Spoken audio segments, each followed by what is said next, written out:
The school bus from Springfield Elementary accidentally drove into a scrapyard. The vehicle was directly crushed into a lump of metal. This meant that for the next period of time, parents would have to take their children to school themselves. So today, Homer drove a carload of kids. To ease the awkwardness, Homer tried to find common ground. He casually turned on the radio and selected his favorite station. But this kind of rock music wasn't what the kids liked at all. Dad, no one cares about any of your stupid dinosaur bands. You have the worst, lamest taste in music ever.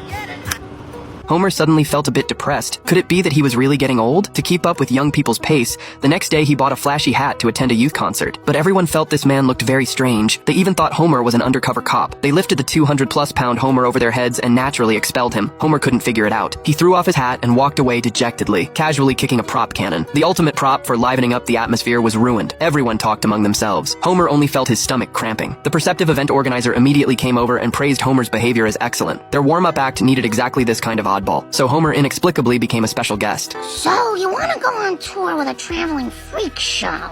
I don't think I have a choice, Marge. Of course you have a choice. How do you figure? You don't have to join a freak show just because the opportunity came along.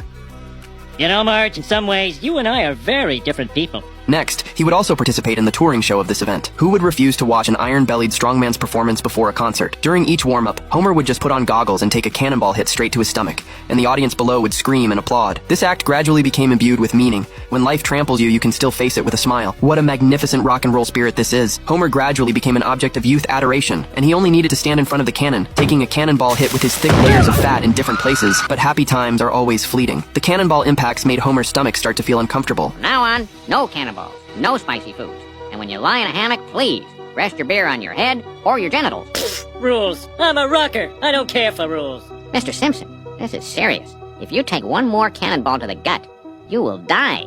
Die? Homer was first shocked, then pretended to be calm. As a super cool young person, the first thing you can't be afraid of is death. Then he went home. Bart asked Homer many questions. He had to write a report to submit to school. But at this moment, Homer's stomach started to rebel. It seemed the situation was more serious than imagined. This day was Springfield's touring show day. The Simpson family moved around freely with their backstage passes. The special treatment greatly satisfied the family's sense of superiority. They saw the backstage of a performance for the first time. Those unreachable celebrities were right before their eyes. It felt much better than sitting in the audience. Springfield residents arrived one after another. After all, Homer was a celebrity who came from their hometown, so they naturally wanted to show their support. At this moment, Homer's heart was conflicted. Facing the residents' expectations and worries about death, tremendous tension pulled wildly at his heart. The cannon was already in position, but his stomach was gurgling chaotically. How should he respond to his family's expectations? Should he continue being a fearless punk, or was saving his life more important? The residents were very disappointed, but Homer walked straight toward Marge and hugged her. In that life and death moment just now, he suddenly really wanted to eat a sandwich. On the way home, Bart was very dissatisfied with Homer's behavior. But for Homer now, being conservative was also a kind of cool.